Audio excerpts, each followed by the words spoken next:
বাংলাদেশের জন্য ব্যয়বহুল বিষয় নদী শাসনটিকে কম খরচের জন্য সবচেয়ে বেশি আমাদের জন্য সহজ হচ্ছে খাল খনন, সেটির উপর আমরা গুরুত্ব আরোপ করছি। আমার নির্বাচনী এলাকায় ১১২ পটুয়াখালী বাউফল, আমরা আমাদের এলাকা সম্পর্কে বলে থাকি ধান নদী খাল, এই তিন নিয়ে আমাদের বরিশাল।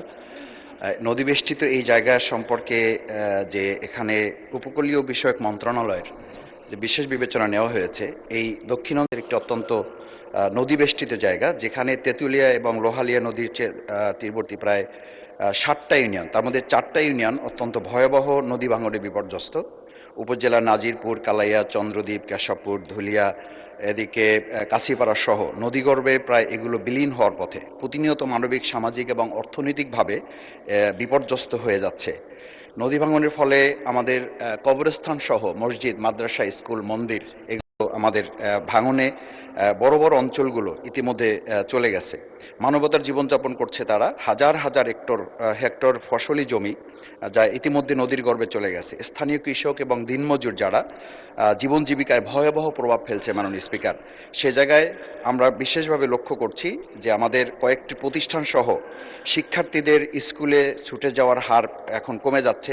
কমিউনিটি হাসপাতাল, স্থানীয় বাজার, এমনকি মানুষের শেষ চিহ্ন কবরও নদীতে বিলীন হয়ে গেছে।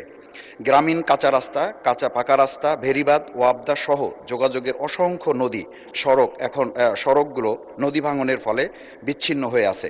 বিশেষ করে নাজিরপুর, কচুয়া, ডালিমা, নিমদি, তাঁতেরকাঠি এলাকার 7 কিলোমিটার এলাকা একেবারেই ঝুঁকিপূর্ণ অবস্থায় রয়েছে। মাননীয় সদস্য, আমি শেষ যে লাইনটা বলছি, একটা সংক্ষিপ্ত প্রশ্ন করুন। যে সিসি ব্লক এবং র্যাপের মাধ্যমে এই জায়গাটাকে আমাদের যে প্রকল্প এখানে নেওয়া হয়েছে উপকূল বিষয়ক মন্ত্রণালয়ের আওতায় নিয়ে এসে এই সমস্যাগুলোর সমাধানে মাননীয় প্রধানমন্ত্রী তার জায়গা থেকে উদ্যোগ গ্রহণ করবেন কিনা এ বিষয়ে আপনাদের কাছে মাননীয় স্পিকার আপনার মাধ্যমে বিনয়ের সাথে জানতে চাচ্ছি।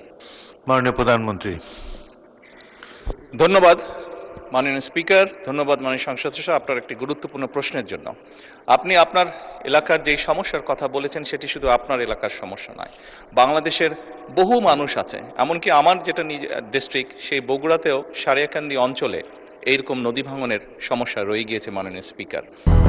200-র বেশি সার্ভিস ও ফিচারে লেনদেনের সব বিকাশ অ্যাপে সম্ভব। একই সাথে আরও অনেকগুলো অঞ্চল আছে, দক্ষিণ অঞ্চল বলেন, উত্তর অঞ্চল বলেন, বাংলাদেশের বিভিন্ন জায়গায় এই সমস্যা রয়ে গিয়েছে। এই সমস্যাটা একদিনের নয় মাননীয় সংসদ সদস্য, আপনি যেহেতু ওই অঞ্চলের মানুষ, ওই অঞ্চলে বেড়ে উঠেছেন, আপনার নিশ্চয়ই ধারণা আছে কিভাবে এই সমস্যাটি তৈরি হয়েছে। এখানে সবচেয়ে গুরুত্বপূর্ণ দুটো বিষয় আছে। একটি হচ্ছে যে নদী শাসনের কথা আপনি বলেছেন, সেটি একটি উপায় আছে, এবং একই সাথে আপনি খুব ভালো করে জানেন নদী শাসনের বিষয়টি অত্যন্ত ব্যয়বহুল একটি বিষয়, বাট তারপরেও প্রয়োজন অনুযায়ী আমাদেরকে করতে হবে। এবং সাথে আরেকটি গুরুত্বপূর্ণ বিষয় আছে, এই ভাঙনগুলো কখন হয়? ভাঙনগুলো আমরা দেখেছি অধিকাংশ সময় বর্ষার সময় হয়ে থাকে, যখন নদীতে স্রোত থাকে এবং হঠাৎ করে পানির প্রবাহ যখন বেড়ে যায়। এবং সেই জন্যই মাননীয় সংসদ সদস্য, আপনি নিশ্চয়ই অবগত আছেন, আপনার ধারণা আছে, না দেখে থাকলেও ধারণা আছে, শহীদ রাষ্ট্রপতি জিয়াউর রহমান এই সমস্যাটিকে সমাধানের জন্য খাল খনন কর্মসূচি শুরু করেছিলেন ওনার শাসনের সময়।